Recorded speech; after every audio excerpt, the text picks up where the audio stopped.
M ಪ್ರೌರಜಂತಮನುಪೇತಮಪೇತಕೃತ್ಯಂ ದ್ವೈಪಾಯನೋ ವಿರಹಕಾತರ ಆಜುಹಾವ ಪುತ್ರಾಯಿತಿ ತನ್ಮಯತಯಾ ತರವೋಪಿ ನೇದುಃ ತಂ ಸರ್ವಭೂತಹೃದಯಂ ಮುನಿಮಾನತೋಸ್ಮಿ ಯಸ್ಯಾನುಭಾವಮಖಿಲಶ್ರುತಿಸಾರಮೇಕಂ ಅಧ್ಯಾತ್ಮದೀಪಮತಿತಿತೀರ್ಷತಾಂ ತಮೋಂಧಂ ಸಂಸಾರಿಣಾಂ ಕರುಣಯಾಃ ಪುರಾಣಗುಹ್ಯಂ ತಂ ವ್ಯಾಸಸೂನುಮುಪಯಾಮಿ ಗುರುಂ ಮುನೀನಾಂ ನಾರಾಯಣಂ ನಮಸ್ಕೃತ್ಯ ನರಂ ಚೈವ ನರೋತ್ತಮಂ ದೇವೀಂ ಸರಸ್ವತೀಂ ವ್ಯಾಸಂ ತಥೋ ಗ್ರಂಥಮುದೀರಯೇ ಮಾತರ್ಮೇ ಮಾತರಿಷ್ವನ್ನ ಪಿತರತುಲಗುರೋ ಭ್ರಾತರಿಷ್ಟಾಪ್ತಬಂಧೋ ಸ್ವಾಮಿನ್ ಸರ್ವಾಂತರಾತ್ಮನ್ನ ಜರ ಜರ ಇತರ್ಜನ್ಮ ಮೃತ್ಯಾಮಯಾನಾಂ ಗೋವಿಂದೇ ದೇಹಿ ಭಕ್ತಿಂ ಭವತಿ ಚ ಭಗವನ್ನೂರ್ಜಿತಾಂ ನಿರ್ನಿಮಿತ್ತಾಂ ನಿರ್ವ್ಯಾಜಾಂ ನಿಶ್ಚಲಾಂ ಸದ್ಗುಣಗಣ ಬೃಹತೀಂ ಶಾಶ್ವತೀಂ ಆಶುದೇವಾ. ದಕ್ಷ ಪ್ರಜಾಪತಿ ಪರಮಾತ್ಮನನ್ನು ಸ್ತೋತ್ರ ಮಾಡ್ತಾ ಇದ್ದಾನೆ. ಬಹಳ ಮಹತ್ವದ ಸ್ತೋತ್ರ ಇದು. ಇದರಲ್ಲಿ ಸುಮಾರು 12-13 ಶ್ಲೋಕಗಳಿದೆ. ದಕ್ಷ ಪ್ರಜಾಪತಿಯ ಸ್ತೋತ್ರದಲ್ಲಿ ದಕ್ಷ ಪ್ರಜಾಪತಿ ಪರಮಾತ್ಮನನ್ನು ಪ್ರಾರ್ಥನೆ ಮಾಡೋದು ಮತ್ತು ಅವನ ಪ್ರಮೇಯದ ಅನುಸಂಧಾನ ಇವುಗಳ ಬಗೆಗೆ 12-13 ಶ್ಲೋಕ ಇದೆ. ಹೆಚ್ಚು ಕಡಿಮೆ ಪ್ರತಿಯೊಂದಕ್ಕೂ ಆಚಾರ್ಯರು ವ್ಯಾಖ್ಯಾನ ಬರೆದಿದ್ದಾರೆ. ಅಂದರೆ ಬಹಳ ಮಹತ್ವ ಅಂತ, ಬಹಳ ಮಹತ್ವ ಇದೆ ಇದಕ್ಕೆ ಅಂತ ಅರ್ಥ. ಅದನ್ನು ನಾವು 2ನೇ ಶ್ಲೋಕ ನಿನ್ನೆ ನೋಡಬೇಕಿತ್ತು. ಅದರ ಮೇಲ್ನೋಟದ ಅರ್ಥವನ್ನು ಮಾತ್ರ ನಾವು ನೋಡಿದೆವು. ಈಗ ಸ್ವಲ್ಪ ಒಳಗಡೆ ಹೋಗೋಣ. ಯಸ್ಯ ಸಖ್ಯಂ ಪುರುಷ ನವೇತ್ತಿ. ಪುರುಷಃ ಜೀವ ಯಸ್ಯ ಯಾವ ಪರಮಾತ್ಮನ ಸಖ್ಯಂ ನವೇತ್ತಿ, ಗೆಳೆತನವನ್ನೇ ತಿಳಿಯದವ, ಪುರೇ ಅಸ್ಮಿನ್ ಸಂವಸತಃ, ಸ್ವತಂತ್ರನಾಗಿ ಈ ದೇಹದಲ್ಲಿ ಅವನು ವಾಸ ಮಾಡ್ತಾನೆ, ಅವನ ಜೊತೆಗೆ ಇವನು ವಾಸ ಮಾಡ್ತಾನೆ. ತನ್ನ ಜೊತೆಗೇ ವಾಸ ಮಾಡುವ ಅವನನ್ನು ಇವನು ತಿಳಿದಿಲ್ಲ, ಇವನನ್ನು ಅವನು ತಿಳಿದಿದ್ದಾನೆ. ಹೇಗೆ? ಗುಣೋ ಯಥಾ ಗುಣಿನಃ ಅವ್ಯಕ್ತ ದೃಷ್ಟಿ. ಗುಣಿ ಅಂತ ಹೇಳಿದ್ರೆ ಒಡೆಯ, ಗುಣ ಅಂತಂದರೆ ದಾಸ. ದಾಸನಾದವ ಒಡೆಯನನ್ನು ಹೇಗೆ ತಿಳಿದಿರುವುದಿಲ್ಲವೋ ಹಾಗೆ. ಕೆಲವೊಮ್ಮೆ ಹಾಗಾಗೋದುಂಟು. ಆಫೀಸಿನಲ್ಲಿ ಅತ್ಯಂತ ಕೆಳಗಡೆಯ ಸೇವಕ ಆ ಕಂಪನಿಯ ಬಹಳ ದೊಡ್ಡ ಕಂಪನಿ ಆದರೆ ಅವನ ಒಡೆಯನನ್ನು ನೋಡಿರೋದಿಲ್ಲ. ಹೇಗೋ ಹಾಗೆ ಕೆಲಸ ಮಾಡ್ತಾ ಇರ್ತಾನೆ. ಹಾಗೆ ಇದು ಅಂತ. ಗುಣೋ ಯಥಾ ಗುಣಿನಃ ಅವ್ಯಕ್ತ ದೃಷ್ಟಿ ತಸ್ಮೈ ಮಹೇಶಾಯ ನಮಸ್ಕರೋಮಿ. ಗುಣೋ ಯಥಾ ಗುಣಿನಃ ಅಂತ ಹೇಳಿದ್ರೆ ನಮಗೆ ತಪ್ಪರ್ಥ ಆಗ್ತಾ ಇತ್ತು. ಅದಕ್ಕೆ ಆಚಾರ್ಯರು ಇದಕ್ಕೆ ವ್ಯಾಖ್ಯಾನವನ್ನು ಬರೆದರು. ಕಶ್ಚಿತ್ ಪುರಸ್ಥೋ ಗುಣಭೂತಃ ಪ್ರಧಾನಭೂತಸ್ಯ ರಾಜ್ಞಃ. ಯಾವುದೋ ಒಬ್ಬ ಪಟ್ಟಣದಲ್ಲಿ ಕೆಲಸ ಮಾಡುವವ ಅತ್ಯಂತ ಕೆಳದರ್ಜೆಯ ಪ್ರಜೆ, ಅವನಿಗೆ ರಾಜ ಗೊತ್ತಿರೋದಿಲ್ಲ. ಮಮಾಸೌ ಸಖಾ ಇತಿ ರಾಜ್ಞಾ ಚಿಂತಿತಮಪಿ ನ ಜಾನಾತಿ. ಸಖ ಅಂತ ದೇವರು ಇವನನ್ನು ಗೆಳೆಯ ಅಂತ ಅಂದುಕೊಂಡು ಗೆಳೆಯನಂತೆ ನಡೆಸಿಕೊಂಡ್ರು ಇವನಿಗೆ ದೇವರ ಬಗ್ಗೆ ಗೊತ್ತಿರಲ್ಲ. ಸಖ ಅಂದರೆ ಏನು ಗೊತ್ತಾ? ಸಮಾನಂ ಖಂ ಯಸ್ಯ. ಯಾರಿಗೆ ಸಮಾನವಾದ ಇಂದ್ರಿಯ ಅಥವಾ ಇಂದ್ರಿಯದ ಭೋಗ ಇರ್ತದೋ ಅವನನ್ನು ಸಖ ಅಂತ ಕರೀತಾರೆ. ಖಂ ಅಂದರೆ ಇಂದ್ರಿಯ. ಸಮಾನಂ ಖಂ ಯಸ್ಯ, ಸಮಾನವಾದ ಇಂದ್ರಿಯ ಯಾರಿಗಿದೆಯೋ ಅವನು ಸಖ. ಅಂದರೆ ಇಂದ್ರಿಯ ಉಪಭೋಗ್ಯ, ಅಂದರೆ ಇಬ್ಬರ ಅಭಿರುಚಿ ಒಂದೇ ಆಗಿದ್ದರೆ ಅವನು ಸಖ. ಇಬ್ಬರಿಗೂ ಒಂದೇ ಇಷ್ಟ ಆಗಿದ್ದರೆ ತಾನೇ ಗೆಳೆಯರಾಗುವುದು ಲೋಕದಲ್ಲಿ. ಅದರಿಂದಾಗಿ ದೇವರು ಇವನ ಸಖ. ಏಕೆಂದರೆ ದೇವರು ಉಣ್ಣದೇನೆ ಇವನಿಗೆ ಉಣ್ಲಿಕ್ಕಾಗುವಲ್ಲ. ದೇವರು ರಸವನ್ನು ಆಸ್ವಾದನೆ ಮಾಡದಿದ್ದರೆ ಇವನಿಗೆ ಆಸ್ವಾದನೆ ಮಾಡಲಿಕ್ಕಾಗಲ್ಲ. ಅಲ್ಲಿ ನಾವು ದೇವರಿಗೆ ಅನ್ನವನ್ನು ಭೌತಿಕವಾಗಿ ಅರ್ಪಿಸಿದರೂ ಅರ್ಪಿಸದೇ ಇದ್ದರೂ ಅವನು ತಿನ್ನೋದನ್ನೇ ನಾವು ತಿನ್ನೋದು. ಯಾಕೆಂದರೆ ಅವನ ಕ್ರಿಯೆ ಇಲ್ಲದೆ ನಹಿ ಪ್ರತಿಬಿಂಬಸ್ಯ ಕ್ರಿಯಾ ಸಹಿ ಬಿಂಬಕ್ರಿಯೆಯೈವ ಕ್ರಿಯಾವಾನ್ ಅಂತ ಹೇಳಿ ಗೀತಾ ಭಾಷ್ಯದಲ್ಲಿ ಮಧ್ವರು ಹೇಳ್ತಾರೆ. ಬಿಂಬಕ್ರಿಯೆ ಆಗತ್ತೆ, ಅದಕ್ಕನುಗುಣವಾಗಿ ಪ್ರತಿಬಿಂಬದ ಕ್ರಿಯೆ ಆಗತ್ತೆ. ಕನ್ನಡಿ ಮುಂದೆ ನಿಂತಾಗ ನಾವು ಸುಮ್ಮನೆ ಕೈ ಕಟ್ಕೊಂಡಿದ್ದು ಅಲ್ಲಿ ಪ್ರತಿಬಿಂಬ ಕೈಯನ್ನು ಎತ್ತೋದು ಆಡಿಸೋದು ಎಲ್ಲ ಮಾಡಲ್ಲ. ಆ ತರಹ ಅದಕ್ಕೆ ಸದೃಶ, ಅದರಂತೆ ದೇವರ ಕ್ರಿಯೆ ಇಲ್ಲದೆ ಅದಾಗಲ್ಲ. ಅದರಿಂದಾಗಿ ದೇವರು ಭೋಗಿಸದೆ ನಾವು ಭೋಗಿಸ್ಲಿಕ್ಕಾಗಲ್ಲ. ಅದಕ್ಕೆ ರಸೋಹಮಪ್ಸು ಕೌಂತೆಯ ಅಂತ ಹೇಳಿದ್ದು. ನಾನು ನಿನಗೆ ರುಚಿಯನ್ನೂ ನಾನೇ ಕೊಡ್ತೇನೆ. ದೇವರು ಸಖ ಎಷ್ಟರ ಮಟ್ಟಿಗೆ ಅಂತ ಹೇಳಿದರೆ, ದೇವರು ರಸವನ್ನು ಆಸ್ವಾದನೆ ಮಾಡದಿದ್ದರೆ ನಾವು ರಸವನ್ನು ಆಸ್ವಾದನೆ ಮಾಡಲಿಕ್ಕೆ ಆಗೋಲ್ಲ. ನಾವು ಉಂಡ ಮೇಲೆ ದೇವರಿಗೆ ಸಮರ್ಪಣೆ ಮಾಡಿದ್ರೂ ಸಾಕು. ಈ ಪರಿಯಲರಿ ತುಂಬ ನರ ನಿತ್ಯೋಪವಾಸಿ ನಿರಾಮಯನು ಅಂತ ಹೇಳಿ ಹರಿಕಥಾಮೃತ ಸಾರದಲ್ಲಿ ಹೇಳ್ತಾರೆ. ಅದರಿಂದಾಗಿ ನಾವು ನೈವೇದ್ಯ ಮಾಡಿದ್ರೂ ಮಾಡದೇ ಹೋದರೂ ದೇವರು ಸ್ವೀಕಾರ ಮಾಡಿದ ಮೇಲೇ ನಮಗೆ ಸ್ವೀಕಾರ ಆಗೋದು. ಇದನ್ನು ಅರ್ಥ ಮಾಡಿಕೊಂಡು ಅದನ್ನು ನೆನಪಿಸಿಕೊಳ್ಳಲಿಕ್ಕೆ ಹೊರಗಡೆಯ ಕ್ರಿಯೆ ಇರೋದು. ಹೊರಗಡೆ ಒಂದು ತುಳಸಿ ಹಾಕಿ ದೇವರೇ ಇದನ್ನು ನೀನು ಭೋಗಿಸಿದ್ದೀಯಾ, ಇದನ್ನು ನಿನ್ನ ಅನುಗ್ರಹದಿಂದ ನಾವು ಪಡೆದದ್ದು ಅಂತ ಹೇಳೋದು ಸಾಂಕೇತಿಕ. ಆದರೆ ಈ ಅನುಸಂಧಾನ ಅನ್ನೋದು ನೈಜವಾಗಿ ಇರಬೇಕಾದದ್ದು. ಅದು ಪರಿಷೇಕ ಮಾಡುವಲ್ಲಿಯೂ ಕೂಡ ಅದೇ ಮಂತ್ರ. ಪರಿಷೇಕ ಮಾಡುವಲ್ಲಿ ಏನಂತ ಹೇಳ್ತೇವೆ? ಋತಂತ್ವ ಸತ್ಯೇನ ಪರಿಶಿಂಚಾಮಿ. ಋತ ಜ್ಞಾನಸ್ವರೂಪನಾದ ನಿನ್ನನ್ನು ಸತ್ಯೇನ, ನನ್ನ ಒಳ್ಳೆಯ ನಡೆ ನುಡಿಯಿಂದ, ನಿನ್ನ ಎಡೆಗೆ ಬರುವ ತುಡಿತದಿಂದ ಪರಿಷೇಕ ಮಾಡ್ತೇನೆ. ಇದು ಅನ್ನವನ್ನು ಶುದ್ಧ ಮಾಡುವಂತಹ ಕ್ರಮ. ಅನ್ನ ಶುದ್ಧಿ ಅಂದರೆ ಬಾಹ್ಯ ಶುದ್ಧಿ ಅಲ್ಲ. ಅನ್ನವನ್ನು ತಿನ್ನುವ ಉದ್ದೇಶ ನೆಟ್ಟಿಗಿದೆ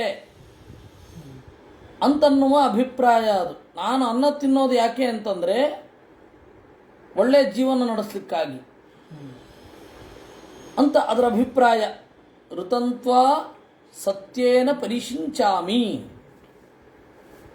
ಇನ್ನು ಪ್ರಾಣಾಯ ಸ್ವಾಹ, ಅಪಾನಾಯ ಸ್ವಾಹ, ವ್ಯಾನಾಯ ಸ್ವಾಹ ಅಂತ ನಾವು ಹೇಳ್ತೇವೆ. ಅನ್ನ ಅನ್ನೋದು ಸಮವಾಗಿ ವಿಭಕ್ತ ಆಗಬೇಕು. ಅದು ಅನ್ನ ಕೊಬ್ಬಾಗಬಾರದು. ಅನ್ನ ಅನ್ನೋದು 5 ಪ್ರಾಣರಲ್ಲಿ ಸಮವಾಗಿ ವಿಭಕ್ತ ಆಗಬೇಕು. ಪ್ರಾಣ ಈ ಅನ್ನದ ಮೂಲಕ ತನ್ನ ಉಸಿರು ಮೊದಲಾದ ಕೆಲಸಗಳನ್ನು ಮಾಡಬೇಕು. ಅಪಾನ ಈ ಪ್ರಾಣದ ಬಲದಿಂದ ಹೊರಗಡೆ ಹೋಗಬೇಕಾದದ್ದನ್ನೆಲ್ಲ ಕಳಿಸ್ಬೇಕು. ವ್ಯಾನ ಇಡೀ ದೇಹವನ್ನು ವ್ಯಾಪಿಸಬೇಕು. ಉದಾನ ನಮ್ಮನ್ನು ಮೇಲಕ್ಕೆ ಒಯ್ಯಬೇಕು. ಸಮಾನ ದೇಹದ ಎಲ್ಲ ಕಡೆ ಚಟುವಟಿಕೆಗಳಿರಬೇಕು. ಗಾಳಿ ಎಲ್ಲಿ ಯಾವ ಕಡೆ ಬ್ಲ್ಯಾಕ್ ಆಗಿಬಿಡತ್ತೆ, ಗಾಳಿ ಯಾವ ಕಡೆ ಹೋಗೋದಿಲ್ಲ, ಅಲ್ಲಿ ಶುರು ಆಗುತ್ತೆ ಸಮಸ್ಯೆಗಳು. ಎಲ್ಲ ಕಡೆ ಸರಾಗವಾಗಿ ಸಂಚಾರ ಮಾಡ್ತಾ ಇದ್ದರೆ ಯಾವ ಸಮಸ್ಯೆಯೂ ಇಲ್ಲ. ಇದನ್ನು ನಾವು ಅನ್ನ ಈ ರೀತಿ ಹೇಳಿ ತಿಂದರೂ ಹೀಗೆ ಆಗೋದು, ತಿನ್ನದೇ ಹೋದರೂ ದೇವರು ಈ ರೀತಿ ಮಾಡೇ ಮಾಡ್ತಾನೆ. ಆದರೆ ನಮಗೆ ಗೊತ್ತಿರಬೇಕಷ್ಟೇ ಅವನ ಮಹಿಮೆ. ಇದು ಸಾಂಕೇತಿಕ. ಅಲ್ಲಿ ಪ್ರಾಣಾಹುತಿ ತೆಗೆದುಕೊಳ್ಳೋದು ಅಂತ ಇದೆಯಲ್ಲ, ಅದು ಸಾಂಕೇತಿಕ.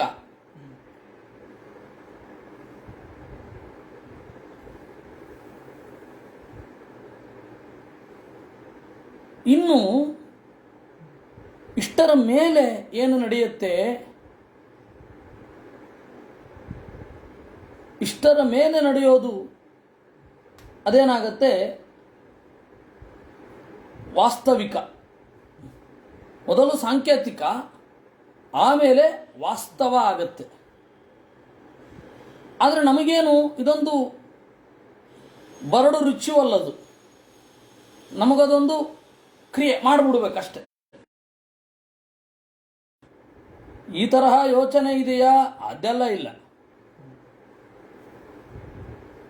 ನಮ್ಮ ಪಾಡು ಇದು. ನಿಜವಾಗಿ ಆಗಬೇಕಾದದ್ದು ಈ ಕ್ರಿಯೆಗಳು ಆಗತ್ತೆ ಅಂತನ್ನೋದರ ಭಾವ ನಮಗೆ ಬರಬೇಕು. ಯಾಕೆ ಹೇಳಿದೆ ಅಂತಂದರೆ, ದೇವರು ಸಖ. ಸಖ ಅಂತಂದರೆ ಇಂದ್ರಿಯ ಭೋಗ ಸಮಾನವಾಗಿ ಇದೆ. ಅಂದರೆ ನಾವು ಇದೇ ಇಂದ್ರಿಯದಿಂದ ಭೋಗಿಸ್ತೇವೆ, ದೇವರು ಅದೇ ಇಂದ್ರಿಯದಿಂದ ಭೋಗಿಸ್ತಾನೆ. ಆದರೆ ದೇವರಿಗೆ ದುಃಖ ಭೋಗ ಇಲ್ಲ, ಇಷ್ಟೇ ವ್ಯತ್ಯಾಸ. ಅದನ್ನು ಅವರು ಹೇಳಿದ್ದು, ನಯಸ್ಯ ಸಖ್ಯಂ ಪುರುಷೋ ವೇತ್ತಿ ಸಖ್ಯು ಸಖಾವಸನ್ ಸಂವಸತ ಪುರೇಸ್ಮಿನ್. ಪಟ್ಟಣದಲ್ಲಿ ನನ್ನ ಗೆಳೆಯ ಅಂತ ದೇವರು ಅಂದ್ಕೊಂಡಿರ್ತಾನೆ, ನಾವು ಅಂದ್ಕೊಂಡಿರಲ್ವಲ್ಲ. ಯಾಕಂದ್ರೆ ನಮಗೆ ದೇವರ ಹೃದಯದಲ್ಲಿರೋದು ಗೊತ್ತಿಲ್ಲ. ಅದನ್ನೇ ಆಚಾರ್ಯರು ಹೇಳಿದ್ದು, ಮಮಾಸೌ ಸಖೇತಿ ರಾಜ್ಞಾ ಚಿಂತಿತಮಪಿ ನ ಜಾನಾತಿ.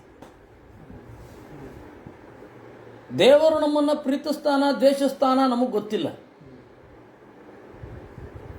ಸಾಮಾನ್ಯ ದ್ವೇಷ ಇರಲ್ಲ, ಪ್ರೀತಿಸ್ತಾನೆ. ಯಾಕೆ ಅಂತಂದರೆ ನಾವಿವತ್ತು ದೇವರ ಬಗ್ಗೆ ಏನೋ ಹೇಳ್ತಾ ಇದ್ದೀವಲ್ಲ, ಅದಕ್ಕೊಂದು ಸ್ವಲ್ಪ ಪ್ರೀತಿ ಇದೆ ಅವನಿಗೆ. ಇಲ್ಲ ಅಂದರೆ ಅವನ ಬಗ್ಗೆ ಸುಳಿವು ಕೂಡ ಕೊಡಲ್ಲ. ಯಥಾ ರಾಜ್ಞ ಪ್ರಿಯತ್ವಂತು ಭೃತ್ಯೋ ವೇದ ನಚಾತ್ಮನಃ. ನಾನು ರಾಜನಿಗೆ ರಾಜನ ಹೃದಯದಲ್ಲಿ ನನ್ನ ಬಗೆಗೆ ಏನಿದೆ ಅಂತ ಹೇಳಿ ಭೃತ್ಯನಿಗೆ ಗೊತ್ತಾಗೋದಿಲ್ಲ ಹೇಗೋ ಹಾಗೆ ಜೀವನಿಗೆ ದೇವರ ಆಂತರ್ಯ ಗೊತ್ತಾಗಲ್ಲ. ದೇವರ ಆಂತರ್ಯವನ್ನು ನಾವು ಊಹಿಸ್ಬೇಕಷ್ಟೇ. ತಥಾ ಜೀವೋ ನಯತ್ ಸಖ್ಯಂ ವೇತ್ತಿ ತಸ್ಮೈ ನಮೋಸ್ತುತೆ. ಆ ತರಹದ ಗೆಳೆತನವನ್ನು ಇಟ್ಟುಕೊಂಡ ದೇವರಿಗೆ ನಮಸ್ಕಾರ ಇದೆ ಅವನು ಹೇಳೋದು. ನೋಡಿ, ದಕ್ಷ ಪ್ರಜಾಪತಿ ಈ ರೀತಿ ಹೇಳಬೇಕಾದ್ರೆ ನೋಡಿ, ಒಂದೊಂದು ಸ್ತೋತ್ರದಲ್ಲಿಯೂ ಒಂದು ಸಮಾನ. ಸೃಷ್ಟಿ ಸ್ಥಿತಿ ಸಂಹಾರ ನಿಯಮನ ಜ್ಞಾನಾಜ್ಞಾನ ಬಂಧ ಮೋಕ್ಷಗಳು ಸಮಾನ. ಆದರೆ ಅದರ ಜೊತೆಗೆ ಬೇರೆ ಬೇರೆ ಬೇರೆ ಬೇರೆ ಬೇರೆ ಬೇರೆ ಆಯಾಮಗಳು ಬರ್ತಾ ಇರುತ್ತೆ. ಅದನ್ನು ಗಮನಿಸಬೇಕು.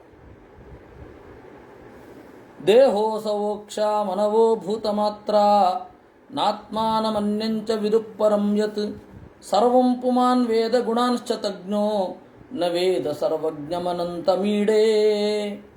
ದೇಹ ದೇಹ, ಅಸವಹ ಇಂದ್ರಿಯಗಳು, ಅಸವಹ ಪ್ರಾಣ ಅವನ ಕ್ರಿಯೆ, ಅಕ್ಷಾಹ ಇಂದ್ರಿಯಗಳು, ಇನ್ನು ಮನವಹ ಈ ಒಂದು ಕಾಲಘಟ್ಟವನ್ನು ಆಳುವಂತಹವರು. ಮನ್ವಂತರ ಅಂತೇವೆ ನೋಡಿ. ಮನ್ವಂತರ ಅಂತಂದರೆ ಮನುವಿನ ಆಳ್ವಿಕೆಗೆ ಒಳಪಟ್ಟ ಕಾಲಘಟ್ಟ, ಅದು ಮನ್ವಂತರ. ಇನ್ನು ಭೂತ ಮಾತ್ರ ಪಂಚಭೂತಗಳು, ಆ ಪಂಚಭೂತಗಳ ಸೂಕ್ಷ್ಮವಾದ ಪ್ರಭೇದಗಳು. ಇವುಗಳೆಲ್ಲ ನಾತ್ಮಾನಂ ಅನ್ಯಂಚ ವಿದುಹು, ತಮ್ಮನ್ನೂ ತಿಳಿದಿಲ್ಲ, ತಮಗಿಂತ ವಿಲಕ್ಷಣನಾದ ಉತ್ತಮನಾದ ದೇವರನ್ನೂ ತಿಳಿದಿಲ್ಲ. ಆದರೆ ಸರ್ವಂ ಪುಮಾನ್ ವೇದ, ದೇವರು ಎಲ್ಲವನ್ನೂ ತಿಳಿದಿದ್ದಾನೆ. ಗುಣಾಂಶ್ಚ, ಅತ್ಯಂತ ಗುಣ, ಇಂದ್ರಿಯಗಳು ಮೊದಲಾದವುಗಳನ್ನು, ಸತ್ವರಜಸ್ತಮೋ ಗುಣಗಳನ್ನು, ಅತ್ಯಂತ ಅಪ್ರಧಾನವಾದ ಗುಣ ಅನ್ನೋ ಶಬ್ದಕ್ಕೆ 3 ಅರ್ಥ ಇದೆ. ಇಂದ್ರಿಯ ಅಂತ ಅರ್ಥ ಇದೆ ಗುಣ ಅನ್ನೋದಕ್ಕೆ. ಗುಣ ಅಂದರೆ ಇಂದ್ರಿಯ, ಗುಣ ಅಂದರೆ ಸತ್ವಗುಣ ರಜೋಗುಣ ತಮೋಗುಣ, ಗುಣ ಅಂದರೆ ಅಪ್ರಧಾನ. ಎಲ್ಲವನ್ನೂ ತಿಳಿದಿದ್ದಾನೆ. ತಜ್ಞೋ ನವೇದ ಸರ್ವಜ್ಞಂ, ಎಲ್ಲವನ್ನೂ ಬಲ್ಲ ಅವನನ್ನು ತಿಳಿದಿಲ್ಲ. ಅಂತಹ ಅನಂತಂ, ಕೊನೆಯಿರದ ದೇವರನ್ನು ಈಡೇ ಸ್ತೋತ್ರ ಮಾಡ್ತೇನೆ. ಇದು ನಮಗಾದ ಅರ್ಥ. ಆದರೆ ಇದರಲ್ಲಿ ಆಳಕ್ಕೆ ಹೋಗಬಹುದು ಅಂತಾರೆ ಆಚಾರ್ಯರು. ದೇಹಮಾನಿ ವೈಶ್ರವಣ ಮರುತ ಪ್ರಾಣಮಾನಿನಃ ಇಂದ್ರಾದ್ಯ ಇಂದ್ರಿಯಾತ್ಮಾನಃ ರುದ್ರೋಂತಃಕರಣಾತ್ಮಕಃ ನೈತೇ ವಿದಂತಿ ಸ್ವಾತ್ಮಾನಂ ಪರಮಂ ಚಾಪಿ ಮೋಹಿತಾ. ನಮಗೆ ಆದ ಅರ್ಥದಲ್ಲಿ ಒಂದು ಪ್ರಾಬ್ಲಮ್ ಇದೆ. ಅಲ್ಲ, ಇವೆಲ್ಲ ಜಡ ಅಲ್ವಾ? ದೇಹ ಮತ್ತು ಜೀವ ಇಬ್ಬರು ಬೇರೆ. ಜಡವಾದದ್ದನ್ನು ತಿಳಿದಿಲ್ಲ ಅಂತ ಪ್ರತ್ಯೇಕ ಬೇರೆ ಹೇಳಬೇಕೇ? ನಮ್ಮ ಮನೆಯಲ್ಲೊಂದು ಗೋಡೆ ಉಂಟು ಮಾರಾಯರೆ, ಎಂಥದ್ದು ಗೊತ್ತಾಗಲ್ಲ ಅಂತ ಬೈಬೇಕೆ ಅದನ್ನು? ಅದು ಗೊತ್ತಾಗೋದಿಲ್ಲ, ಸಿದ್ಧ ಅದು. ಅದನ್ನ ಏನು ಹೇಳೋದು ನೀವು? ಯಾರಿಗೆ ಗೊತ್ತಾಗುವ ಯೋಗ್ಯತೆ ಇರುತ್ತೆ ಅವನು ತಿಳ್ಕೊಳ್ಳದೆ ಹೋದರೆ ಬೈತೇವೆ. ಯಾರು ತಿಳ್ಕೊಳ್ಳೋದೇ ಇಲ್ಲ, ತಿಳ್ಕೊಳ್ಳುವ ಸಾಮರ್ಥ್ಯವೇ ಇಲ್ಲ, ಅವ್ರನ್ನ ಬೈಯಲ್ಲ. ನಮ್ಮ ಮನೆಯಲ್ಲೊಂದು ಗೋಡೆ ಉಂಟು, ಎಂಥದ್ದು ಗೊತ್ತಾಗಲ್ಲ ಅದಕ್ಕೆ ಅಂತ. ನನ್ನ ಮಗ ಇದ್ದಾನೆ, ನನ್ನ ಮಗಳಿದ್ದಾಳೆ, ಒಂಚೂರು ಗೊತ್ತಾಗಲ್ಲ, ಅದು ಬೈಬೋದು. ಯಾಕೆ ಅಂತಂದರೆ ತಿಳಿದುಕೊಳ್ಳುವ ಯೋಗ್ಯತೆ ಇದೆ. ತಿಳ್ಕೊಂಡಿಲ್ಲ ಅಂದರೆ ಅದು ಬೈಗೊಳ್ಳೋಕ್ಕೆ ಅರ್ಹ. ಅದರಿಂದಾಗಿ ದೇಹವನ್ನೆಂದ್ರೆ ಬೈಯೋದು? ದೇಹಕ್ಕೆ ತಿಳಿಯದ ದೇವರು, ಇಂದ್ರಿಯಗಳಿಗೆ ತಿಳಿಯದ ದೇವರು, ಏನಿದು? ಸ್ತೋತ್ರ ಮಾಡಬೇಕಾದ್ರೆ ಒಂದು ಹೊಗಳಿಕೆ ಮಾತ್ರ ಮುಖ್ಯ ಆಗಿರಬೇಕೇ? ಅದರಲ್ಲಿ ತತ್ವ ಇರೋದು ಬೇಡವೇ?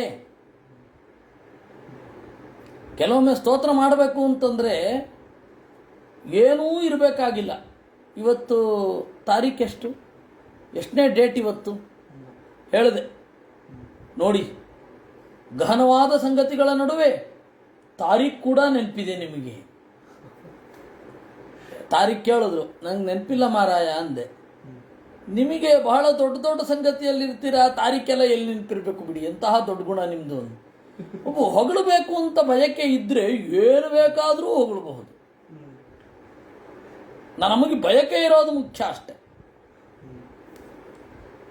ಹಾಗೆ ಇದು ದೇವರನ್ನು ಹೊಗಳಬೇಕು ಅಂತ ಹೇಳಿ ಏನು ಬೇಕಾದರೂ ಹೊಗಳೋದೇನು?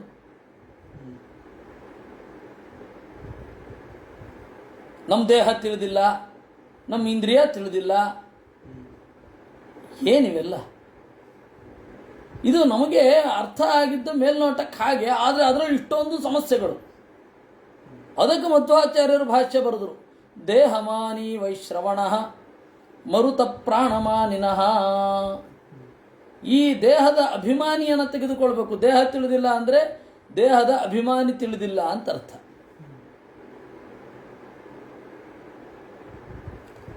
ದೇಹಮಾನಿ ವೈಶ್ರವಣ, ದೇಹದ ಅಭಿಮಾನಿ ಯಾರು? ಕುಬೇರ ಕೂಡ. ಆ ಕುಬೇರನು ತಿಳಿದಿಲ್ಲ ಅಂತ ಅರ್ಥ ಆಯ್ತು. ಈಗ ಪೂರ್ತಿಯಾಗಿ ಕುಬೇರ ತಿಳಿದಿಲ್ಲ, ಅದು ದೇಹ ತಿಳಿದಿಲ್ಲ ಅಂತಂದ್ರು. ಈ ರೀತಿ ಯಾಕೆ ಗುಟ್ಟಾಗಿ ಮಾತನಾಡಬೇಕು? ಹೌದು, ವೇದವ್ಯಾಸರ ಹತ್ರ ಹೋಗಿ ಕೇಳಬೇಕು, ಯಾಕೆ ಇಷ್ಟು ಗುಟ್ಟಾಗಿ ಹೇಳಿದ್ದೀರಾ ಅಂತ. ಅದಕ್ಕೆ ಅಲ್ವಾ ಆಚಾರ್ಯರನ್ನ ಕಳಿಸಿದ್ದು ಅಂತ ಅವರು ಉತ್ತರ ಕೊಡ್ತಾರೆ. ಹೀಗಾಗಿ ದೇಹಮಾನಿ ವೈಶ್ರವಣ ಅಂದರು. ಆಮೇಲೆ ಅಕ್ಷಾಹ, ಅಕ್ಷರು ಅಂತ ಹೇಳಿದರೆ ಇಂದ್ರಿಯಗಳು, ಪ್ರಾಣಗಳು, ಅಸವಹ ಮರುತ ಪ್ರಾಣಮಾನಿನಃ.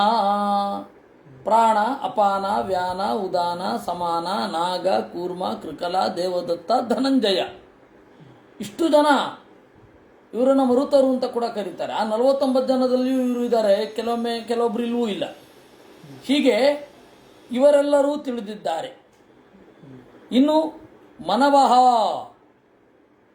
ಮನವಹ ಅಂತ ಹೇಳಿದರೆ ಅಕ್ಷಾಹ ಇಂದ್ರಿಯಾಭಿಮಾನಿಗಳು. ಇಂದ್ರ, ನಾಲಿಗೆಯ ಅಭಿಮಾನಿ, ರಸಾಭಿಮಾನಿ ವರುಣ, ಇವರೆಲ್ಲರೂ ಕೂಡ. ಇನ್ನು ಭೂತಮಾತ್ರಾಹ, ಪಂಚಭೂತಗಳಿಗೆ ಅತ್ಯಂತ ಸೂಕ್ಷ್ಮವಾದ ಜಾಗಗಳು ಏನಿದೆ ಅದಕ್ಕೆಲ್ಲ ಅಭಿಮಾನಿಗಳು. ಪಂಚಭೂತದ ಅಭಿಮಾನಿಗಳಿದ್ದಾರೆ. ಭೂಮಿಗೆ ಶನೈಶ್ಚರ ಮತ್ತು ಭೂದೇವಿ ಅಂತ ಇದ್ದಾರೆ. ನೀರಿಗೆ ಬುಧ ಇದ್ದಾನೆ, ವಾಯುವಿಗೆ ಪ್ರವಾಹವಾಯು ಇದ್ದಾನೆ, ಆಕಾಶಕ್ಕೆ ಗಣಪತಿ ಇದ್ದಾನೆ, ಅಗ್ನಿಗೆ ಅಗ್ನಿ ಇದ್ದಾನೆ. ಈ 5 ಜನ.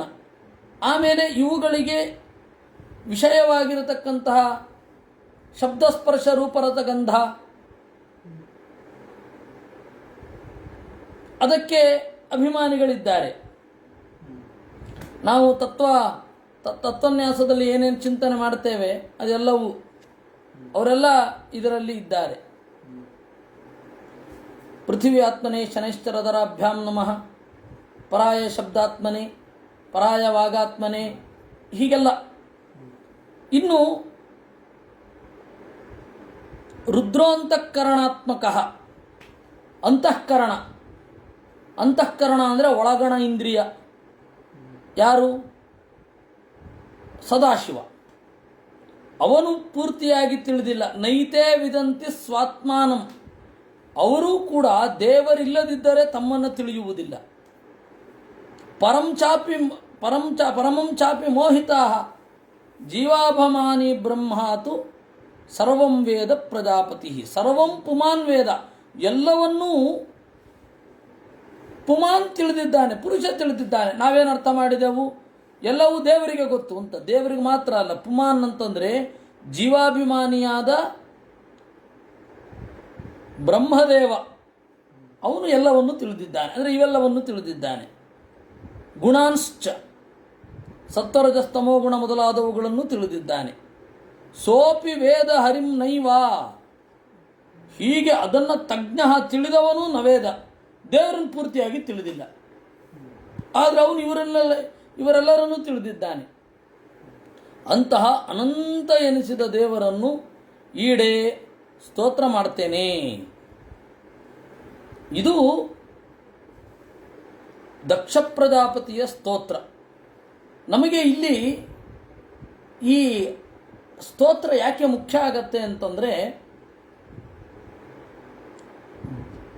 ಎಲ್ಲ ಇಂದ್ರಿಯಾಭಿಮಾನಿ ದೇವತೆಗಳನ್ನು ಬಲ್ಲ ಒಡನಾಡಿ ಹೇಳಿದ ಮಾತು, ಅದು ಮುಖ್ಯ ಆಗತ್ತೆ. ಯಾಕೆಂತಂದರೆ ಅವನು ದಕ್ಷ ಪ್ರಜಾಪತಿ, ಗುಹ್ಯದ ಅಭಿಮಾನಿ. ಪ್ರಜೆಗಳನ್ನು ಸೃಷ್ಟಿ ಮಾಡಲಿಕ್ಕೆ ಅಂತ ಹೇಳಿ ನಿಯುಕ್ತನಾದವ. ಪ್ರಜೆಗಳ ಪರಂಪರೆಯನ್ನು ಮುಂದುವರಿಸಬೇಕಾದರೆ ಮೊದಲು ಇಂದ್ರಿಯಾಭಿಮಾನಿ ದೇವತೆಗಳ, ದೇಹಾಭಿಮಾನಿಯ, ದೇಹದಲ್ಲಿ ಆಗುವ ಕೆಲಸಗಳಿಗೆ ಅಧಿದೇವತೆಗಳು ಎಲ್ಲರನ್ನ ಅವನು ಅನುಸಂಧಾನ ಮಾಡಿಯೇ ಮುಂದುವರಿಬೇಕಾಗತ್ತೆ. ಇಲ್ಲ ಅಂತಂದರೆ ಸೃಷ್ಟಿ ಮಾಡಲಿಕ್ಕೆ ಆಗೋಲ್ಲ. ಈಗ ಆ ಸೃಷ್ಟಿ ಸಾಮಾನ್ಯ ಆಗಿದೆ. ಆದರೆ ಮೊದಲು ಈ ಸೃಷ್ಟಿ ಅಂದರೆ ಪ್ರಜಾಪತಿಗಳೆಲ್ಲ ಮಾಡುವಾಗ ಎಷ್ಟು ಕಷ್ಟದ್ದಾಗಿತ್ತು. ಅಂತಹ ದಕ್ಷ ಪ್ರಜಾಪತಿ ಹೇಳಿದ ಮಾತು ಅಂತ ಹೇಳಿದಕ್ಕೆ ಬಹಳ ಮಹತ್ವ. ಅವನು ಈ ರೀತಿ ಹೇಳಿದ್ದಾನೆ ಅಂತ. ಯದೋ ಪರಾಮೋ ಮನತೋ ನಾಮರೂಪ ರೂಪಶ್ಚ ದೃಷ್ಟಿ ಸ್ಮೃತಿ ಸಂಪ್ರಮೋಚಾತ್ ಯ ಈಯತೆ ಕೇವಲ ಯಾಸ್ವ ಸಂಸ್ಥಯ ಹಂಸಾಯ ತಸ್ಮೈ ಶುಚಿ ಸದ್ಮನೇ ನಮಃ. ಇದು 3ನೆಯ ಶ್ಲೋಕ. ಶುಚಿ ಸದ್ಮನೇ ನಮಃ.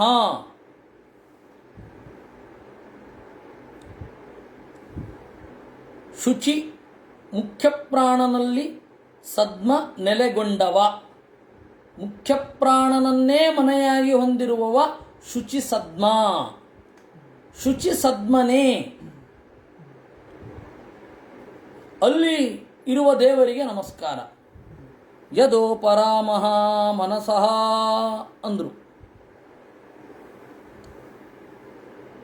ಯಾವಾಗ ಮನಸ್ಸಿನ ಉಪರಾಮ, ಮನಸ್ಸು ಯಾವಾಗ ತಟಸ್ಥ ಆಗತ್ತೋ ಆಗಲೂ ಕೇವಲಯ ಸ್ವಸಂಸ್ಥಯ ಈಯತೆ, ದೇವರು ಇದ್ದಾನೆ ಅಂತ ಗೊತ್ತಾಗತ್ತೆ. ಅದು ಹೆಂಗ್ರಿ? ಕನಸು ಕಾಣುವಾಗ ಮನಸ್ಸು ಆಕ್ಟಿವ್ ಆಗಿರುತ್ತಲ್ವಾ? ಹೌದಪ್ಪ, ನಾಮರೂಪ ರೂಪಸ್ಯ ಅಂತಂದ್ರು. ಈ ದೇಹದ ಜೊತೆಗೆ ಇರುವ ನಾಮ ಅವಾಗ ಇರೋದಿಲ್ಲ. ಈ ದೇಹದ ಬಗೆಗಿನ ಅರಿವು ಇರಲ್ಲ. ಅದರಿಂದಾಗಿ ಯದಾ ಉಪರಾಮಃ ಮನಸಃ, ಮತ್ತೆ ಗಾಢವಾದ ನಿದ್ರೆಯಲ್ಲಂತೂ ಇರೋದೇ ಇಲ್ಲ. ಯದಾ ಉಪರಾಮೋ ಮನಸಃ ನಾಮರೂಪ ರೂಪಸ್ಯ. ಆದರೆ ದೃಷ್ಟಿ ಸ್ಮೃತಿ ಸಂಪ್ರಮೋಷಾತ್, ದೃಷ್ಟಿ ಅಂತಂದರೆ ನೋಡೋದು, ಸ್ಮೃತಿ ಅಂದರೆ ನೆನಪು, ಇದ್ಯಾವುದೂ ಇರಲ್ಲ. ಆದರೆ ಮನಸ್ಸು ಅವಾಗ ಆ್ಯಕ್ಟಿವ್ ಆಗಿರುತ್ತೆ. ಸಾಮಾನ್ಯ ಎಚ್ಚರದಲ್ಲಿ ಮನಸ್ಸು ಆ್ಯಕ್ಟಿವ್ ಆಗಿದ್ದಾಗ ನಾಮ ರೂಪ ಮೊದಲಾದವುಗಳೆಲ್ಲ ಅರಿವಿನಲ್ಲಿ ಇರುತ್ತೆ. ಕನಸಿನಲ್ಲಿ ಅದಿರೋಲ್ಲ, ಆದರೆ ಮನಸ್ಸಿನ ಸಂಸ್ಕಾರ ಮಾತ್ರ ಆ್ಯಕ್ಟಿವ್ ಆಗಿ ಇರುತ್ತೆ. ಇನ್ನು ಗಾಢವಾದ ನಿದ್ರೆಯಲ್ಲಂತೂ ಯಾವುದೂ ಇರಲ್ಲ, ವಾಸನಾ ಪ್ರಪಂಚವೂ ಇರೋದಿಲ್ಲ. ಆ ತರಹದ ಸ್ಥಿತಿಯಲ್ಲಿಯೂ ಯಹ ಈಯತೆ, ಯಾರು ತಿಳಿಯಲ್ಪಡ್ತಾನೋ ಅಂತಹ ದೇವರಿಗೆ ನಮಸ್ಕಾರ. ಇದು ಅವನ ಒಂದು ಸ್ತೋತ್ರ. ಅದನ್ನು ನಾವು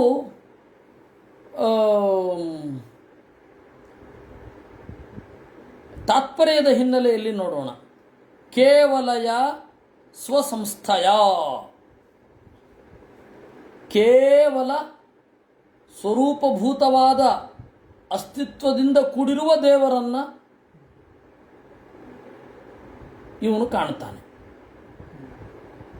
ಕೇವಲಯ ಸ್ವಸಂಸ್ಥಯ ಸ್ವಪ್ನ ಸುಪ್ತಿಯಾದವು ಮನ ಉಪರಮಾತ್ ಜೀವಸ್ಯ ಅಸ್ವಾತಂತ್ರ್ಯ ದರ್ಶನೇಪಿ ಸ್ವಪ್ನ ಪ್ರಬೋಧಾದಿ ದರ್ಶನಾತ್ ಅನ್ಯ ಈಶ್ವರ ತನ್ನಿಯಾಮಕ ಅಸ್ತಿ ಇತಿ ಜ್ಞಾಯತೆ. ಕನಸಿನಲ್ಲಿ ಗಾಢವಾದ ನಿದ್ರೆಯಲ್ಲಿ ಮನಸ್ಸು ತಟಸ್ಥ ಆಗಿಬಿಡುತ್ತೆ, ಅಂದರೆ ಅಸ್ವಾತಂತ್ರ್ಯ ಇದೆ ಅಂತಾಯಿತು. ಸ್ವಪ್ನ ಪ್ರಬೋಧಾದಿ ದರ್ಶನಾತ್, ಮನಸ್ಸು ತಟಸ್ಥ ಆದರೂ ಎಚ್ಚರ ಆಗತ್ತೆ. ನಾವು ಎಚ್ಚರಗೊಳ್ಬೇಕು ಅಂತಿರಲ್ಲ, ದಿಗ್ಗನೆ ಎಚ್ಚರ ಆಗತ್ತೆ. ಇನ್ನು ಕನಸಿದ್ದಕ್ಕಿದ್ದಾಗ ನಿಂತೋಗ್ಬಿಡುತ್ತೆ, ಅಬ್ರುಪ್ಟ್ ಆಗಿ ಎಂಡಾಗತ್ತೆ. ಅಸ್ವಾತಂತ್ರ್ಯ ಇದೆ, ಅದರಿಂದಾಗಿ ಅದನ್ನು ನಿಯಂತ್ರಣ ಮಾಡೋನು ಬೇರೆ ಯಾರೋ ಇದ್ದಾನೆ. ನಮಗೆ ಇವತ್ತು ಈ ಕನಸು ಬೀಳಬೇಕು ಅಂತ ಹೇಳಿ ಇದ್ರೆ ಬೀಳಲ್ಲ. ಜೀವೇಚ್ಛಾಭಾವಾತ್ ಕೇವಲತ್ವಂ ಕೇವಲಯ ಸ್ವಸಂಸ್ಥಯ ಈಯತೆ. ನೋಡಿದಾಗ ದೇವರು ಇದ್ದಾನೆ ಅಂತ ಅನ್ನಿಸುತ್ತೆ. ಅದನ್ನು ಎಚ್ಚರವನ್ನು ಸುಷುಪ್ತಿಯನ್ನು ನೋಡಿದಾಗ, ಕನಸನ್ನು ನೋಡಿದಾಗ ಅದನ್ನು ಆಚಾರ್ಯರು ಬಿಡಿಸ್ತಾರೆ. ಯದೋಪರಾಮೋ ಮನಸಃ ಸ್ವಪ್ನ ಸುಪ್ತಿ ಲಯಾದಿಷು. ಸ್ವಪ್ನ ಅಲ್ಲಿ ಮನಸ್ಸು ಏನು ಕೆಲಸ ಮಾಡೋಲ್ಲ. ಇಂತಹ ಸ್ವಪ್ನ ಬೇಕು ಅಂತ ಹಠ ಹಿಡಿಯಲ್ಲ, ಮನಸ್ಸು ನೋಡುತ್ತಷ್ಟೇ. ಆದರೆ ಈ ಕನಸು ಅಂತನ್ನೋದು ಅಯಥಾರ್ಥ ಅಂತ ಕೆಲವರು, ಭ್ರಮೆ, ಮನಸ್ಸಿನ ಭ್ರಮೆಯೇ ಕನಸು ಅಂತ ಕೆಲವರು. ಹಾಗೆ ಹೇಳಲಿಕ್ಕೆ ಬರಲ್ಲ. ಕಾರಣ ಏನು ಅಂದರೆ, ಭ್ರಮೆ ಬೀಳಬೇಕು ಅಂತಂದರೆ ಇಂದ್ರಿಯ ದೋಷ ಇರಬೇಕು. ಇಂದ್ರಿಯ ದೋಷ ಇಲ್ಲ, ಯಾಕೆಂದರೆ ಇಂದ್ರಿಯಗಳೇ ಆಕ್ಟಿವ್ ಆಗಿಲ್ಲ. ಇಂದ್ರಿಯ ದೋಷ ಎಲ್ಲಿಂದ ಬರುತ್ತೆ? ನಮಗೆ ಯಾಕೆ ಭ್ರಮೆ ಬರೋದು? ನಮಗೆ ಯಾಕೆ ಭ್ರಮೆ ಬರೋದು ಅಂದರೆ ಇಂದ್ರಿಯ ದೋಷದಿಂದ. ತಪ್ಪು ತಿಳ್ಕೊಂಡಿರ್ತೇವೆ. ದೂರದಲ್ಲಿ ಮರವೋ ಪುರುಷನೋ ಇರೋದು ಅಂತ ಗೊತ್ತಾಗಲ್ಲ, ಯಾಕೆಂದರೆ ಕಣ್ಣಿನ ಶಕ್ತಿ ಇಲ್ಲ. ಇಂದ್ರ ಜಾಲ ಮಾಡುವವ, ಮ್ಯಾಜಿಕ್ ಮಾಡುವವ, ಮ್ಯಾಜಿಷಿಯನ್ ಏಮಾರಿಸ್ತಾನೆ ನಮ್ಮನ್ನು. ನಮ್ಮ ಕಣ್ಣು ಅಷ್ಟು ಸೂಕ್ಷ್ಮವಾಗಿ ಇರೋದಿಲ್ಲ. ಈ ಹಿನ್ನೆಲೆಯಲ್ಲಿ ಇಂದ್ರಿಯ ದೋಷದಿಂದ ಭ್ರಮೆ ಬರೋದು. ಕನಸಿನಲ್ಲಿ ಇಂದ್ರಿಯ ದೋಷವೇ ಇರಲ್ಲ, ಭ್ರಮೆ ಹೇಗೆ? ಅದರಿಂದ ಕನಸು ಭ್ರಮೆ ಅಲ್ಲ. ಸ್ವಪ್ನದಲ್ಲಿ ಮನಸ್ಸಿನ ಉಪರಮ ಇರುತ್ತೆ, ಸ್ವಪ್ನದಲ್ಲಿ ಮನಸ್ಸು ತಟಸ್ಥ ಆಗತ್ತೆ. ಇನ್ನು ಸುಪ್ತಿ, ಗಾಢವಾದ ನಿದ್ರೆ, ಅಲ್ಲಂತೂ ಮನಸ್ಸು ಮುಗ್ದೇ ಹೋಯ್ತು, ಏನು ಕೆಲಸವನ್ನೂ ಮಾಡಲ್ಲ. ಪ್ರಳಯ ಕಾಲದಲ್ಲಿಯೂ ಯಾವ ಕೆಲಸ ಮಾಡಲ್ಲ ಮನಸ್ಸು. ತದಾ ಅವಸ್ಥಾ ಪ್ರಬೋಧಾದಿ ಕಾರಣತ್ವೇನ ಕೇಶವಃ. ಅದು ಬೇರೆಯ ಅವಸ್ಥೆಗಳನ್ನು ಪಡೆದುಕೊಂಡಾಗ ಅದಕ್ಕೆ ಕಾರಣನಾಗಿ ದೇವರು ಇರ್ತಾನೆ.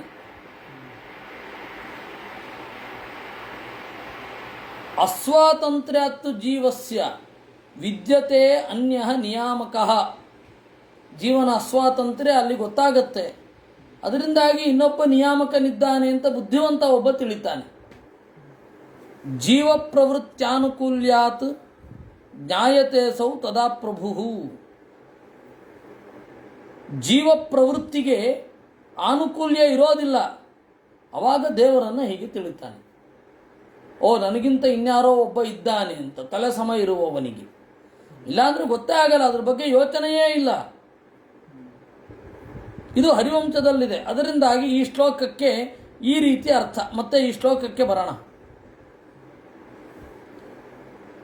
ಯದಾ ಯಾವಾಗ ಮನಸಃ ಮನಸ್ಸಿನ ಉಪರಾಮ ತಟಸ್ಥತೆ ಇರುತ್ತದೋ ಆಗ ನಾಮರೂಪ ರೂಪಸ್ಯ, ಈ ಪ್ರಪಂಚದ ವಸ್ತುಗಳ ಹೆಸರು, ಈ ಪ್ರಪಂಚದ ಆಕೃತಿ, ಇವೇ ಮೊದಲಾದವುಗಳು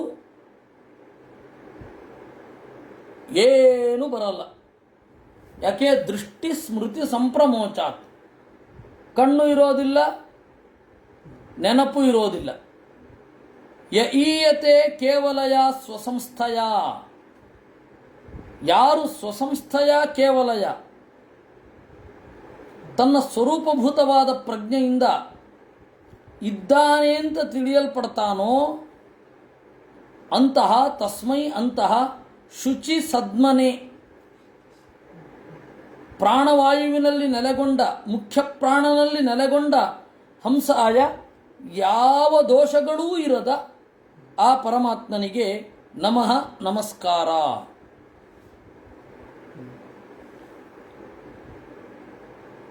ಅಂತ ಹೇಳಿ ಅವನು ಚಿಂತನೆ ಮಾಡ್ತಾನೆ.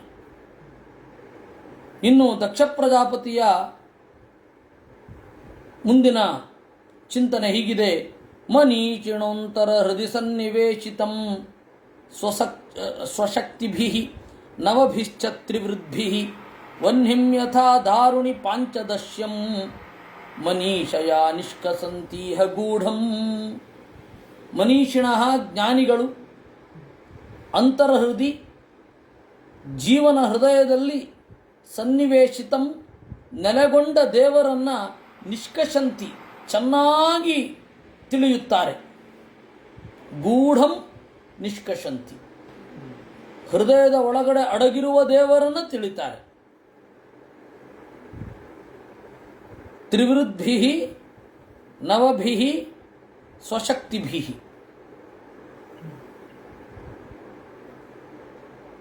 ಇಚ್ಛಾ ಮೊದಲಾದ 3 ರೂಪಗಳು. ಇನ್ನು ನವಭಿಹಿ 9 ರೂಪಗಳು. ಅದರಿಂದ ಕೂಡಿರುವ ದೇವರನ್ನು ತಿಳಿದು ಹೊರಗಡೆ ತೆಗಿತಾರೆ. ಅಂದರೆ ಅವನನ್ನು ತಿಳಿದುಕೊಂಡು ಅವನ ಶಕ್ತಿಯ ಅನುಭವವನ್ನು ಪಡ್ಕೊಳ್ತಾರೆ. ಹೇಗೆ? ವಹ್ನಿಂಯಥಾ ದಾರುಣಿ, ಕಟ್ಟಿಗೆಯ ಒಳಗಡೆ ಇರುವ ಬೆಂಕಿಯನ್ನು ಕಡೆದು ತೆಗೆಯುವ ಹಾಗೆ ಮನೀಷಯ ಪ್ರಜ್ಞೆಯಿಂದ ಪಾಂಚದಶ್ಯಂ 15ನೆಯ ಪರಮಾತ್ಮನನ್ನು ನಿಷ್ಕಷಂತಿ ತೆಗಿತಾರೆ. ನಿಷ್ಕಸಂತಿ ತೆಗಿತಾರೆ, ಅದನ್ನು ಬಿಡಿಸ್ತಾರೆ. ಇಚ್ಛಾದಿರೂಪೇಣ ತ್ರಿವೃದ್ಭಿಃ ಅಂತಂದರು.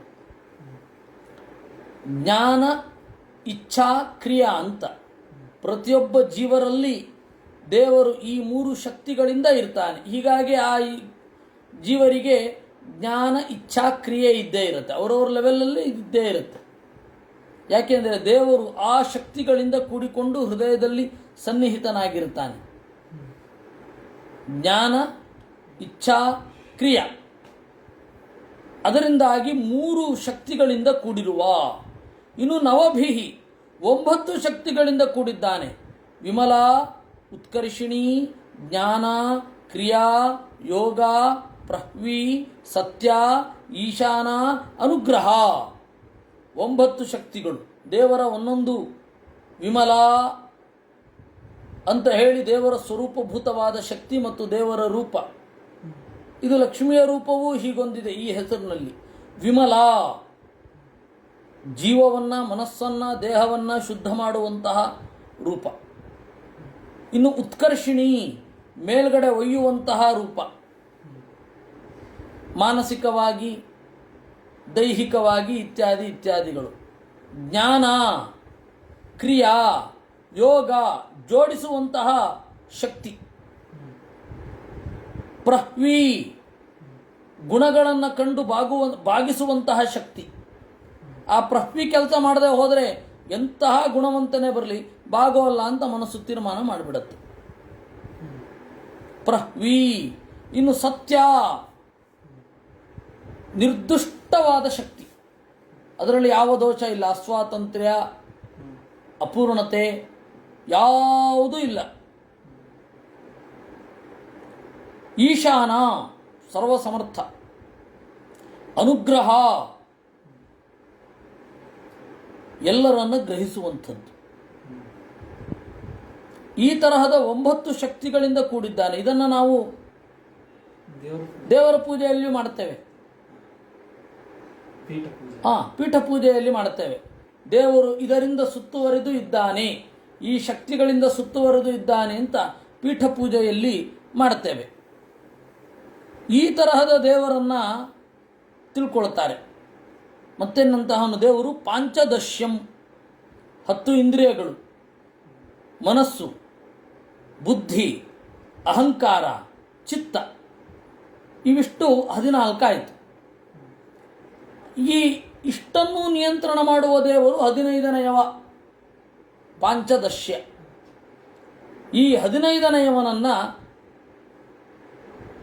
ಜ್ಞಾನಿಗಳು ತೆಗೆಯುತ್ತಾರೆ, ಅಂದರೆ ತಿಳ್ಕೊಳ್ತಾರೆ, ತಿಳಿದುಕೊಂಡು ಉಪಾಸನೆ ಮಾಡ್ತಾರೆ. ಅವರ ಹೃದಯದಲ್ಲಿ ಆ ಗುಣಗಳ ಅಭಿವ್ಯಕ್ತಿ ಆಗುತ್ತೆ. ಸ ವೈ ಮಮಾಚೇಚ ವಿಶೇಷ ಮಾಯಾ ನಿಚೇದ ನಿರ್ಬಾಣ ಸುಖಾನುಭೂತಿ ಸ ಸರ್ವನಾಮ ಸ ಚ ವಿಶ್ವರೂಪಃ ಪ್ರಸೀದತಾಮನಿರುಕ್ತಾತ್ಮಶಕ್ತಿ ಯದ್ಯನ್ನಿರುಕ್ತಂ ಮನತಾ ನಿರೂಪಿತಂ ಧಿಯಾಕ್ಷಭಿರ್ವಾ ಮನತಾ ವೋತತಸ್ಯ ಮಾ ಭೂತ್ ಸ್ವರೂಪಂ ಗುಣರೂಪ ಬೃಂಹಿತಂ ಸ ವೈ ಗುಣಾಪಾಯ ನಿತರ್ಗಲಕ್ಷಣಃ.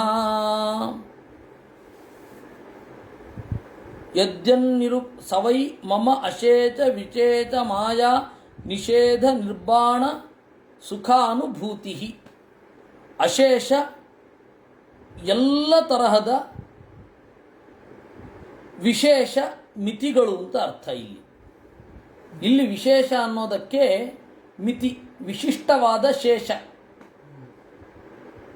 ವಿಶೇಷ, ಶೇಷ ಅಂತಂದರೆ ಉಳಿದದ್ದು ಇಲ್ಲ ಅಂದರೆ ಪೂರ್ಣ ಅಂತ ಅರ್ಥ.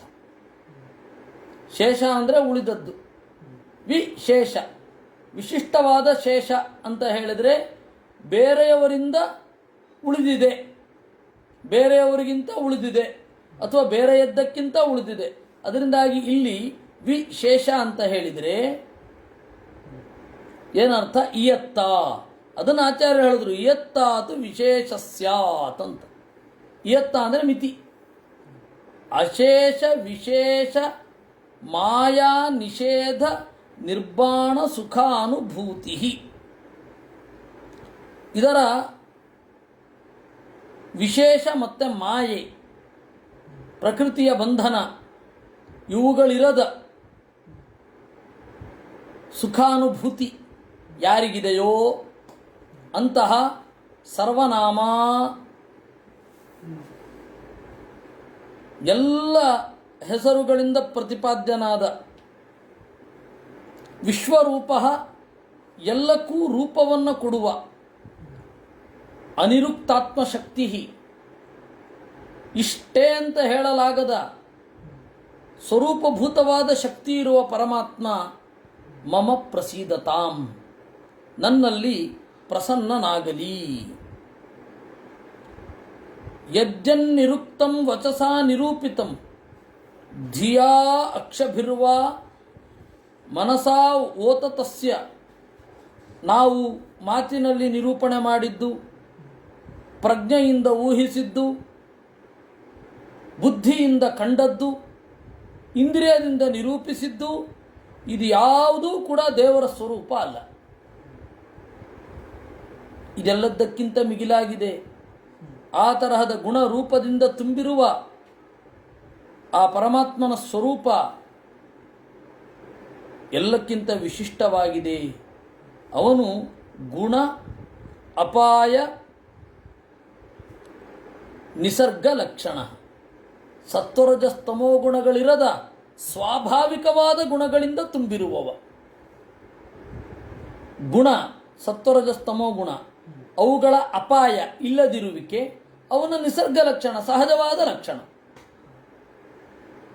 ಅವನು ನನ್ನ ಬಗೆಗೆ ಪ್ರಸನ್ನನಾಗಲಿ. ಇಲ್ಲಿ ವಿಶೇಷ ಅಂತ ಒಂದು ಪದ ಬಂತು. ಆಗಲೇ ಸಾಮಾನ್ಯವಾಗಿ ವಿಶೇಷ ಅಂತಂದರೆ ಭೇದ ಅಂತ ಅರ್ಥ.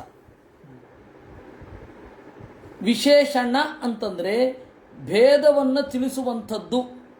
ಅಡ್ಜೆಕ್ಟಿವ್ ಬಳಸೋದು ಯಾಕೆ? ಬೇರೆಯವರ ಡಿಫ್ರೆನ್ಸನ್ನು ನಾವು ತಿಳ್ಕೊಂಡಿರ್ತೇವೆ. ಆದ್ದರಿಂದಾಗಿ ಬೇರೆಯದರಿಂದ ಇದು ಯಾಕೆ ಡಿಫ್ರೆಂಟ್ ಅಥವಾ ಯಾಕೆ ಇದರ ಡಿಫ್ರೆನ್ಸ್ ಏನು ಅನ್ನೋದನ್ನು ತಿಳ್ಕೊಂಡಿರ್ತೇವೆ. ಅದರಿಂದಾಗಿ ಏನಂತ ಕರೀತಾರೆ? ವಿಶೇಷ ಮತ್ತು ವಿಶೇಷಣ ಅಂತ ಕರೀತಾರೆ. ಇಲ್ಲಿ ನಿರ್ವಚನ ಬೇರೆ ತರಹ. ವಿಶಿಷ್ಟವಾದ ಉಳಿವು, ವಿಭಿನ್ನವಾದ ಉಳಿವು. ಅವಾಗ ವಿಶೇಷ ಅಂತಂದರೆ ಇಯತ್ತ, ಪರಿಮಿತಿ, ಆ ಲಿಮಿಟ್ ಇಲ್ಲ. ಅಶೇಷ ವಿಚೇತ ಮಾಯಾ ನಿಷೇಧ. ಮಾಯಾ ಅಂತ ಹೇಳಿದ್ರೆ ಪ್ರಕೃತಿ. ಪ್ರಕೃತಿ ಇವನ ಸುಖದಲ್ಲಿ ಹಸ್ತಕ್ಷೇಪ ಮಾಡೋದೇ ಇಲ್ಲ. ನಮ್ಮ ಸುಖದಲ್ಲಿ ಹಸ್ತಕ್ಷೇಪ ಆಗತ್ತೆ ಪ್ರಕೃತಿಯದ್ದು. ಈ ತರಹದ ನಿರ್ವಾಣ ಸುಖಾನುಭೂತಿ, ಪಾಂಚಭೌತಿಕವಾದ ಶರೀರದ ಸೋಂಕಿರದ ಅನುಭೂತಿ ದೇವರದ್ದು. ಸರ್ವೈರ್ವಿಶೇಷೈರಹಿತಃ ಉಚ್ಯತೆ ಹರಿರವ್ಯಯಃ ಅಪ್ರಾಕೃತ ಸ್ವರೂಪತ್ವಾತ್ ನಿರ್ಮಾಯಶ್ಚೇತಿ ಕಥ್ಯತೆ. ಇದು ಆ ಶ್ಲೋಕಕ್ಕೆ ಅರ್ಥ. ಇನ್ನು ವಿಶ್ವರೂಪ ಅಂತ ಒಂದು ಪದ ಇದೆ. ಅದಕ್ಕೆ ನಾವು ಒಂದು ಅರ್ಥವನ್ನು ನೋಡಿದೆವು. ಎಲ್ಲವನ್ನ ರೂಪಿಸುತ್ತಾನೆ, ರೂಪಗೊಳಿಸುತ್ತಾನೆ, ಎಲ್ಲದಕ್ಕೂ ಫಾರ್ಮ್ ಕೊಡ್ತಾನೆ ಅಂತ ಈಗಿನ ಪರಿಭಾಷೆಯಲ್ಲಿ. ಅಲ್ಲಿ ಆಚಾರ್ಯರು ಒಂದು ಹೊಸ ಅರ್ಥವನ್ನು ಹೇಳ್ತಾರೆ. ತದ್ರೂಪ ಸದೃಶಂ ರೂಪಂ ಯತಃ ಸರ್ವಸ್ಯ ಸರ್ವದ ಸರ್ವರೂಪೋ ಯತಃ ಶಬ್ದ ಮುಖ್ಯ ಅರ್ಥ ಸರ್ವನಾಮಕಃ. ಅವನ ರೂಪದಂತೆ ಎಲ್ಲರ ರೂಪ. ಈಗ ಜೀವನ ದೇಹ ಹೀಗೆ ಯಾಕೆ ಇದೆ? ಇದು ಇವನು ಉಪಾಸನೆ ಮಾಡಲೇಬೇಕು. ಏಕೆಂತಂದರೆ ಥರಥರದ ಪ್ರಜೆಗಳನ್ನು ಸೃಷ್ಟಿ ಮಾಡಬೇಕು. ದೃಢರಾದ ಪ್ರಜೆಗಳನ್ನು ಸೃಷ್ಟಿ ಮಾಡಬೇಕು. ಅದರಿಂದಾಗಿ ಈ ಉಪಾಸನೆ ಮಾಡಲೇಬೇಕು ಅವನು. ಆ ಉಪಾಸನೆ ಇಲ್ಲಿದೆ, ವಿಶ್ವರೂಪ ಅನ್ನೋದರಲ್ಲಿ. ನಮಗೆ ಮೂಗು ಮಧ್ಯದಲ್ಲಿಯೇ ಇದೆ, ಕಣ್ಣು ಮೇಲ್ಗಡೆಯೇ ಇದೆ, ಬಾಯಿ ಕೆಳಗಡೆಯೇ ಇದೆ. ಯಾಕೆ ಹೀಗೆ ಅಂದರೆ ನಾವು ಆಕಾಶ ತೋರಿಸ್ತೇವೆ ನೋಡಿ. ಮೇಲ್ಗಡೆಯ ಚಂದ್ರ, ಮೇಲ್ಗಡೆಯ ಬೆಳಕು ಎರಡು ಸೂರ್ಯ ಚಂದ್ರರು, ಕೆಳಗಡೆಯ ಬೆಳಕು ಬೆಂಕಿ, ನಡುವೆ ಓಡಾಡುವಂಥದ್ದು ಗಾಳಿ. ಹೀಗಾಗಿ ಗಾಳಿಯ ಇಂದ್ರಿಯ ನಡುವೆ ಚಂದ್ರ. ಇದು ಉಪನಿಷತ್ತಿನಲ್ಲಿ ಇರುವಂಥದ್ದು, ಊಹೆ ಅಲ್ಲ. ಇದು ಉಪನಿಷತ್ತಿನಲ್ಲಿ ಇರುವಂಥದ್ದು. ಇವೆಲ್ಲ ಈ ಥರ ದಿಕ್ಕು ಎಲ್ಲ ಕಡೆ ಇದೆ. ದಿಗಭಿಮಾನಿ ದೇವತೆಗಳಾದ ಅಶ್ವಿದೇವತೆಗಳು, ಅದರ ಸಂಕೇತ ಎರಡು ಕಿವಿಗಳು ಆಚೆ ಇವೆ, ಅಂದರೆ ಎಲ್ಲವನ್ನು ಗ್ರಹಿಸುವ ಹಾಗೆ. ಶಬ್ದ ಅದು ತರಂಗ. ವಿಚಿ ತರಂಗ ನ್ಯಾಯೇನ ಶಬ್ದ ಗಚ್ಚಂತಿ.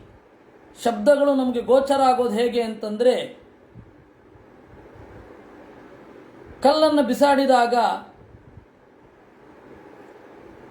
ಸರೋವರದಲ್ಲಿ ಅಲೆ ಅಲೆ ವರ್ತುಲಾಕಾರವಾಗಿ ಬರುವ ಹಾಗೆ ಶಬ್ದದ ಬಳಕೆ. ಅದಕ್ಕೆ ಉಪನಿಷತ್ತಿನಲ್ಲಿ ಇದಕ್ಕೆ ಒಂದು ಉಪಾಸನೆ ಕೂಡ ಇದೆ, ಶಬ್ದದ ಬಗೆಗೆ. ಈ ತರಹದ ಪರಮಾತ್ಮನ ಕ್ರಿಯೆಗಳು, ಈ ತರಹದ ರೂಪ ಏನಿದೆ ಇದನ್ನು ನಾವು ತೋರಿಸ್ತೇವೆ. ನೋಡಿ, ಮೇಲ್ಗಡೆ ಹಾಗಿದೆ, ಪಿಂಡಾಂಡ ಹೇಗಿದೆಯೋ ಹಾಗೆ ಅಲ್ಲ, ಬ್ರಹ್ಮಾಂಡ ಹೇಗಿದೆಯೋ ಹಾಗೆ ಪಿಂಡಾಂಡ ಇದೆ.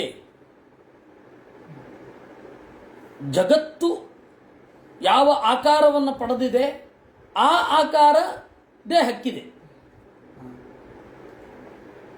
ಸರಿ, ಅದಕ್ಕ್ಯಾಕೆ ಆ ರೀತಿ ಇದೆ? ದೇವರ ಆಕಾರ ಹಾಗಿದೆ. ಅದರಿಂದಾಗಿ ಪುರುಷ ವಿಧ ಅಂತ ಜೀವರಿಗೆ ಹೇಳುವಂಥದ್ದು, ದೇವರ ಥರ ಇದ್ದಾರೆ ಅಂತ. ವಿಶೇಷವಾಗಿ ಪುರುಷ ವಿಧ ಅನ್ನೋ ಶಬ್ದಕ್ಕೆ ಬ್ರಹ್ಮದೇವರು ವಾಚ್ಯ. ಯಾಕೆಂದರೆ ದೇವ್ರ ಥರಾನೇ ಇದ್ದಾರೆ ಅಂತ, ಅಷ್ಟು ಸಿಮಿಲಾರಿಟಿ. ಮಗ ಎಲ್ಲ ಗುಣಗಳಿಂದ ತುಂಬಿದವ. ಹೀಗಾಗಿ ವಿಶ್ವರೂಪ ಅಂತಂದರೆ ದಕ್ಷ ಪ್ರಜಾಪತಿಯ ಉಪಾಸನೆ ಬಹಳ ದೊಡ್ಡದು. ಏನಂತ? ತದ್ರೂಪ ಸದೃಶಂ ರೂಪಂ ಯತಃಸರ್ವಸ್ಯ ಸರ್ವದಾ ಸರ್ವರೂಪೋ ಯತಃಶಬ್ದ ಮುಖ್ಯಾರ್ಥ ಸರ್ವನಾಮಕಃ ಅಂತ ಹೇಳಿ. ಅದರಿಂದಾಗಿ ವಿಶ್ವರೂಪ ಅಂತನ್ನುವಲ್ಲಿ ದಕ್ಷ ಪ್ರಜಾಪತಿಯ ಉಪಾಸನೆಯನ್ನು ತೋರಿಸಲಿಕ್ಕೆ ಆಚಾರ್ಯರು ಬರೆದದ್ದು. ಇನ್ನು ಅಲ್ಲಿಂದ ಮುಂದೆ ಹೋಗೋಣ. ಏನಂತ ಹೇಳಿದ್ರು? ಯಜ್ಜನ್ನಿರುಕ್ತಂ ವಚಸಾ ನಿರೂಪಿತಂ ಧಿಯಾಕ್ಷಭಿರ್ವಾಮನತಾವೋ ತತಸ್ಯ ಅಂತುಂಟು. ಅಲೌಕಿಕತ್ವಾನ್ನೋ ವಿಷ್ಣು ನಿರುಕ್ತೋ ಯೋ ನಿರೂಪಿತಃ ತಥಾಪಿ ವೇದೇಶುಕ್ತತ್ವಾತ್ ಉಕ್ತೋ ರೂಪಿತ ಏವಚ. ದೇವರು ಲೋಕದಿಂದ ಆಚೆಗಿದ್ದಾನೆ, ಅವನನ್ನು ಲೋಕದ ಮೆಷರ್ಮೆಂಟ್ಗಳಿಂದ ತಿಳಿಯೋದು ಹೇಗೆ?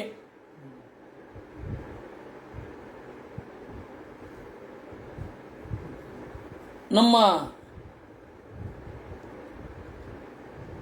ಕರೆನ್ ಆರ್ಮ್ಸ್ಟ್ರಾಂಗ್ ಅಂತ ಹೇಳಿ ಒಬ್ಬ ನಾಸ್ತಿಕ ಮಹಿಳಾಮಣಿ, ಅವಳು ಹಿಸ್ಟ್ರಿ ಆಫ್ ಗಾಡ್ ಅಂತ ಹೇಳಿ ಒಂದು ನಿಬಂಧ ಬರೆದಿದ್ದಾಳೆ. ಸಾಕಷ್ಟು ದೊಡ್ಡದಿದೆ. ಅದರಲ್ಲಿ ಮುಖ್ಯವಾಗಿ ಕ್ರಿಶ್ಚಿಯಾನಿಟಿ ನಿರೂಪಿಸಿದ ದೇವರು ಮತ್ತು ಇಸ್ಲಾಂ ನಿರೂಪಿಸಿದ ದೇವರು, ಆಮೇಲೆ ಯಹೂದ್ಯರು ನಿರೂಪಿಸಿದ ದೇವರು.